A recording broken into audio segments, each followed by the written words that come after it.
Inilabas na ni Head Coach Steve Kerr ang kanyang saloobin patungkol dito kay Jonathan Kuminga na ayon sa kanya hindi daw magiging fit together sina Jonathan Kuminga at Jimmy Butler at Draymond Green.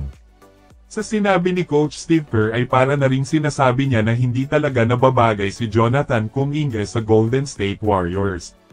Kung silipin naman ang mga ginagawa ni Jonathan Kuminga para sa Warriors ay naging mabuti naman ito pero sa iba ay kulang pa ito lalo na sa malaking expectation sa kanya bilang future star ng Warriors. Inconsistent pa rin talaga ang paglalaro ni Jonathan Kuminga na hindi pa rin mahanap ang tamang timpla niya or hindi pa rin naaayon sa koponan ng Golden State Warriors. Simula nang dumating si Jimmy Butler sa Golden State Warriors tila nakikita ang tunay na kahulugan ni Jonathan Kuminga at ang resulta nga humantong sa sinasabi ngayon ni Coach Steve Kerr.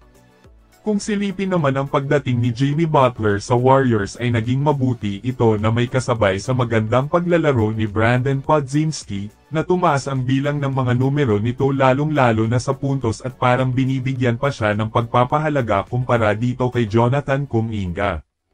Well, naging maganda naman ang kinalalabasan sa mga oras na ibinibigay kay Brandon Podziemski kasama sina Jimmy Butler, Stephen Curry at Draymond Green, na talaga namang mas okay pa kumpara kay Jonathan Kuminga na isama kay Jimmy Butler at Draymond Green. Makikita naman na tila successful ang nabuo na plano ng Warriors para dito kay Jimmy Butler, na dinala nito ang koponan para sa tagumpay na inaasahan at sa season na ito nangangamoy para sa kanila ang makapasok sa playoffs, pero dito masusubukan kung hanggang kailan at saan ang mapapatunayan ni Jimmy Butler bilang Warrior player. Naghahanda na ang Houston Rockets sa paparating na playoffs dahil pinagpahinga na ang mga leading scorer nila na ang naiwan lang itong si Jalen Green upang kalabanan ang Los Angeles Lakers. 6 na leading scorer ang out para sa Houston Rockets at ang pangyayari na ito ay good news naman para sa Los Angeles Lakers na nag-udyok sa kanila upang mananatili sila sa top 3 seeded. May 2 laro na lang ang natitira para sa Lakers bago ang playoffs, at sa 2 laro na iyon isa na lang ang kanilang kailangan na panalo upang masecure ang pangatlong pwesto sa Western Conference, at nangyari na nga dahil tinalo na nila ang Houston Rockets. Nangangamoy naman sa pagitan ng Los Angeles Lakers at Golden State Warriors, na sinasabi ng iba na may pagkakataon pa na sila agad ang magkatapat sa unang round kapag masecure din ng Golden State Warriors ang ika-6 na pwesto.